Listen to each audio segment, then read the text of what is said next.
halidine fiha. Kur'an-ı Kerim'de öyle duymuşsunuzdur sözünü. Halidine fiha. Ebedi olarak orada kalacaklar. Nerede? Kimisi cennette, kimisi cehennemde.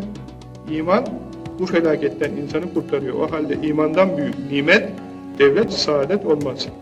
Ve bu da işte bak babaya veriliyor, oğula verilmiyor. Kocaya veriliyor, karıya verilmiyor. Karıya veriliyor, kocaya verilmiyor.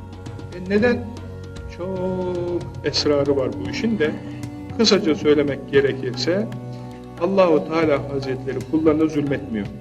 Allah-u Teala Hazretlerinin rahmeti İmam Gazali Hazretlerinin söylediğine göre yağmur gibi umumi yağar.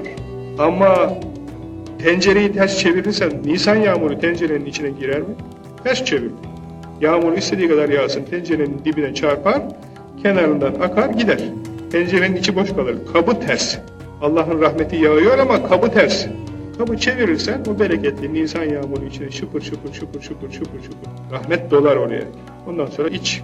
Bütün insanlar yeryüzünde şu anda Hz. Peygamber Efendimizin ümmetidir. Bir kısmı evet demiş ümmet, bir kısmı evet demesi muhtemel ümmet. İşte o takva o.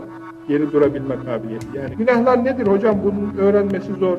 Öğrenmesi zor ama öğrenirsen bak cennet var arkasında. Öğren. Biraz kitapları karıştır. Biraz oku. Günde gazeteden kaç sayfa okursun? Başka magazinlerden, mecmualardan, şuradan buradan neler okursun? Televizyonun karşısında ne kadar vakit geçirirsin? Bak Şeref-i Ashab-ül Hadis kitabını elhamdülillah dua edin, nazar değmesin. Yarım günde okudum. Koca kitap, bir parmak kalınlığında kitap. Ne kadar güzel bir kitap. Demek ki dişini sıkarsa insan okuyabiliyor. Yani gerisi hiç mazeret değil. Oku, öğren, kurtar kendini. Yazılmış kitap var mı? Var işte hocamızın mesela tasavvuf ahlak kitabı bu 5 cilt halinde. Orada günahlar da var. Başka kitapları da var. İnsan günahları öğrenir, günahları yapmamaya gayret eder.